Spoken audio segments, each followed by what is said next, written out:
Hello students, I welcome you all to the nursing education. So today again we are going to discuss about some comments. So let's start the video without wasting time. First of all, I just wanna tell you about my Telegram channel. मैंने एक Telegram channel बनाया है। अगर आप लोग उसको join करना चाहते हो तो उसका जो लिंक है वो मैं डिस्क्रिप्शन बॉक्स में डाल दूँगी और उसके साथ साथ कमेंट सेक्शन में भी पिन कर दूँगी। उस पर काफ़ी ज़्यादा इन्फॉर्मेटिव नोटिस वगैरह शेयर करती हूँ मैं, तो उससे आपकी काफ़ी ज़्यादा हेल्प हो जाएगी। तो ज़रूर एक बार ज्वाइन कर लीजिएगा। चलिए सबसे पहले बात करते हैं। हॉस्टल नहीं मिलेगा इस बार, तो क्या करें, बहुत दुख है। अब की बार हॉस्टल नहीं मिलेगा, सिर्फ मेनली ये गवर्नमेंट कॉलेजेस के लिए है। पीजीआई रोहतक में हॉस्टल नहीं मिलेगा, बट आपको most of the private colleges में हॉस्टल अवेलेबल हो जाएगा, क्योंकि प्राइवेट कॉलेजेस वाले आप लोगों से अच्छी खासी फ़ीस लेते हैं हॉस्टल की। तो ऑफ कोर्स वो लोग अपने हॉस्टल को खाली नहीं रखेंगे और आप लोगों को ज़रूर प्रोवाइड करवाएंगे। तो इसीलिए आप लोग क्या करें, प्राइवेट कॉलेजेस, अगर आपका प्राइवेट कॉलेज में एडमिशन हो रहा है तो वहाँ पे आप जिस कॉलेज में भी एडमिशन लेना चाहते हो वहाँ के स्टाफ से यहाँ पे या फिर वहाँ कॉलेज वालों से, अथॉरिटी से, एडमिनिस्ट्रेटिव ब्लॉक में जाके वहाँ से पता कर सकते हो कि आप लोगों को हॉस्टल प्रोवाइड किया जाएगा या फिर नहीं। और इसके साथ साथ आप लोग, अगर गवर्नमेंट कॉलेज में आपका एडमिशन हो रहा है तो आप अपने लिए कोई पीजी सेलेक्ट कर सकते हो जहाँ भी आपका एडमिशन होगा, या फिर आप अपने लिए कोई फ्लैट ले सकते हो। और अगर आपका कोई रिलेटिव वहाँ रहता है तो आप उसके साथ रह सकते हो। तो आपको कोई ना कोई अल्टरनेटिव सॉल्यूशन तो इस प्रॉब्लम का फाइंड करना ही होगा। अब प्रॉब्लम आई है तो आपको इसका सॉल्यूशन ढूंढना है। परेशान मत होइए, दुख है बट इसका सॉल्यूशन भी है। बहुत सारे सॉल्यूशन है, जो भी आपको बेस्ट लगे अपने लिए आप उस सॉल्यूशन को जो है वो यूज़ कर सकते हो। इसके बाद अगर हम नेक्स्ट बात करें, application form means admit card की फ़ोटोकॉपी। नो, एप्लीकेशन फॉर्म जब आपने फर्स्ट रजिस्ट्रेशन कराया होगा पीजीआई रोहतक के एग्ज़ाम के लिए, तो आपने जो फॉर्म फिल किया था वो फॉर्म आपको फॉर्म का प्रिंट आउट निकलवा के लेकर आना है। अगर अभी आपके पास आपका फॉर्म नहीं है तो आप क्या कर सकते हैं, पीजीआई रोहतक की ऑफिशियल वेबसाइट है वहाँ पे आप जा सकते हैं। वहाँ पे एप्लीकेंट लॉगिन का एक सेक्शन है ग्रीन कलर का, उस सेक्शन पे आप अपना एप्लीकेंट लॉगिन कर सकते हो। अपनी ईमेल आईडी और पासवर्ड जो है आपका, उसके थ्रू आप लॉगिन कर सकते हो। और लॉगिन करने के बाद आप वहाँ से अपना एप्लीकेशन फॉर्म जो है वो प्रिंट करवा सकते हो डाउनलोड करके। तो एप्लीकेशन फॉर्म अलग चीज़ है और एडमिट कार्ड जो है वो अलग चीज़ है। आप अपना एडमिट कार्ड और एडमिशन फॉर्म दोनों का प्रिंट आउट निकलवा के लेकर जाना जब भी आपके डॉक्यूमेंट्स वेरीफाई हों पीजीआई रोहतक के अंदर। ओके, अब हम नेक्स्ट बात करेंगे। मैम 34.4% है, प्राइवेट कॉलेज मिल जाएगा क्या? अगर आप जनरल कैटेगरी से बिलोंग करते हो तो आपको प्राइवेट कॉलेज भी अलॉट नहीं होगा। पीजीआई के अंडर जितने भी कॉलेजेस आते हैं आपको कोई भी कॉलेज अलॉट नहीं होगा।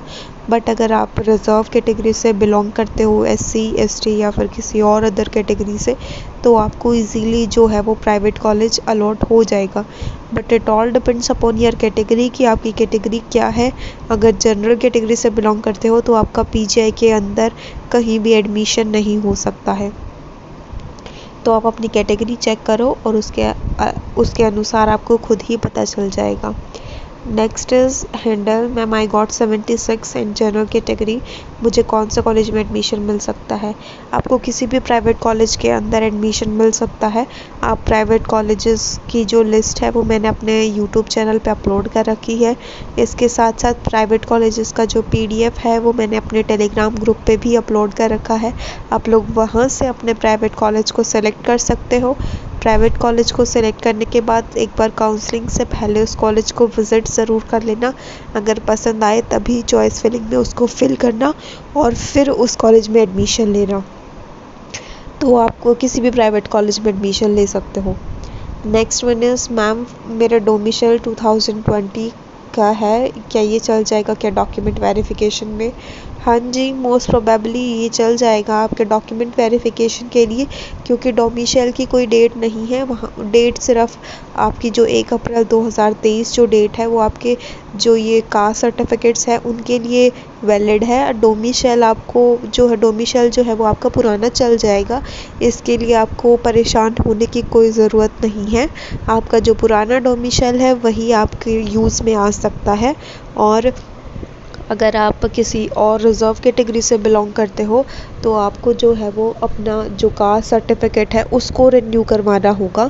1 अप्रैल 2023 के बाद का ही वैलिड है। क्योंकि चलिए हम अब नेक्स्ट बात करते हैं आयुष यादव की।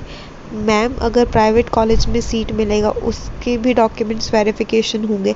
हाँ जी, काउंसलिंग का प्रोसीजर, एडमिशन का प्रोसीजर सेम रहेगा, चाहे आपका एडमिशन गवर्नमेंट कॉलेज में लेना हो या फिर प्राइवेट कॉलेज में लेना हो।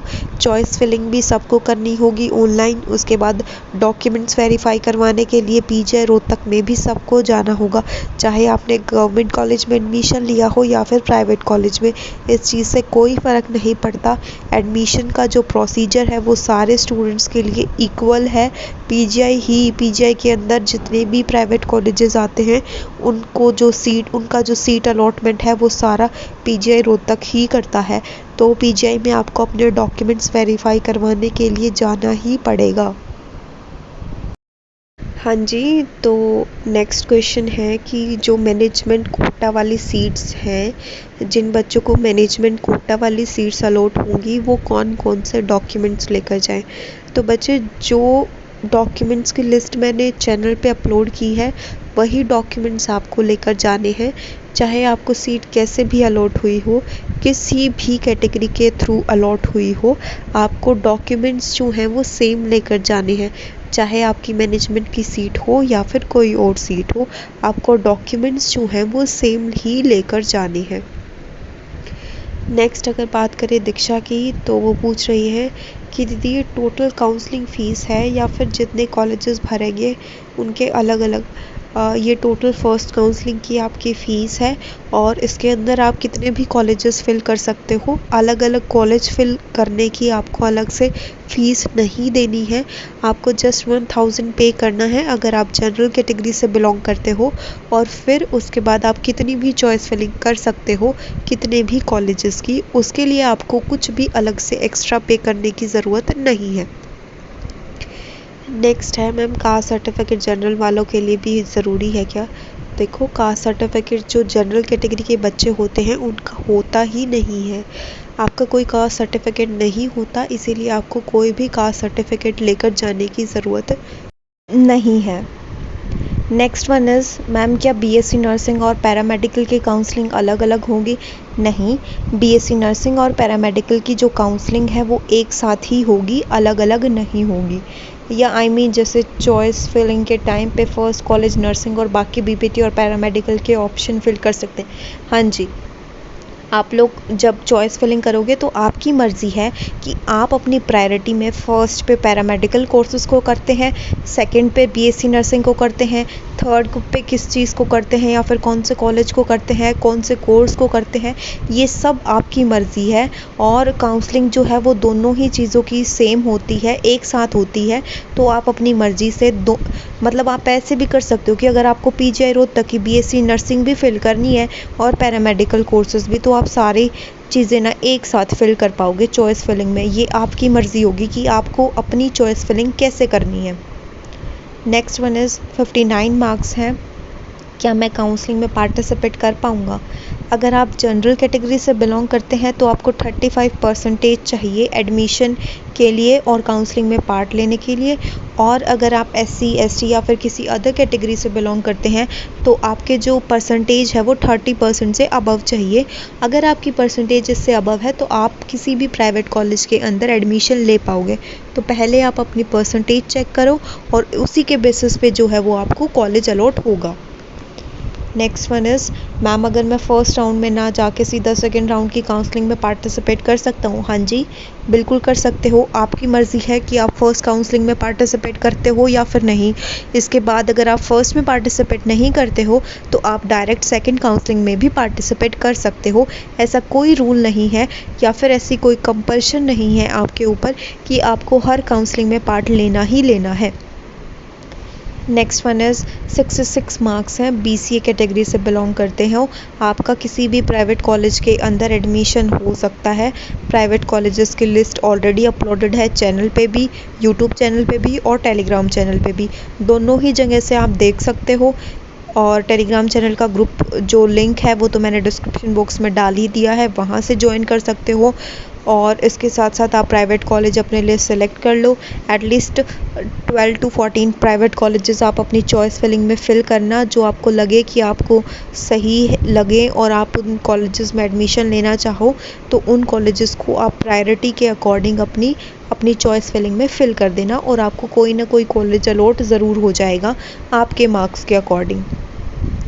नेक्स्ट वन इज़ 91 मार्क्स हैं, जनरल कैटेगरी से बिलोंग करते हो। तो आप पूछ रहे हो कि कोई और कॉलेज मिलेगा? हाँ जी, मिलेगा कॉलेज आपको कोई भी प्राइवेट कॉलेज मिल जाएगा। इसके साथ साथ आप महाराजा अग्रसेन अग्रोहा के लिए ट्राई कर सकते हो। चांसेस बहुत कम है बट फिर भी ट्राई कर सकते हो। अदरवाइज़ प्राइवेट कॉलेज में तो आप किसी में भी एडमिशन ले सकते हो, वो भी बहुत ही ज़्यादा ईजीली आपको एडमिशन मिल जाएगा। चलिए नेक्स्ट बात करते हैं। मैम काउंसलिंग में फ़र्स्ट लिस्ट में प्राइवेट कॉलेज में आ जाए और गवर्नमेंट के लिए दोबारा ट्राई करना हो तो कैसे करना होगा? फ़र्स्ट काउंसलिंग में आपका प्राइवेट में एडमिशन हो गया, मतलब नेम आ गया, तो आप ऐसा करना फ़र्स्ट काउंसलिंग में उसको ऐसे ही छोड़ देना, क्योंकि जब आपका नेम आता है तो उसके बाद आपको फ़ीस सबमिट करवानी होती है ऑनलाइन। अप्रोक्स 15,000 करवानी होती है। तो अगर आप वो फ़ीस सबमिट नहीं करवाते हो तो वो सीट जो है वो आपको अलॉट नहीं होती है।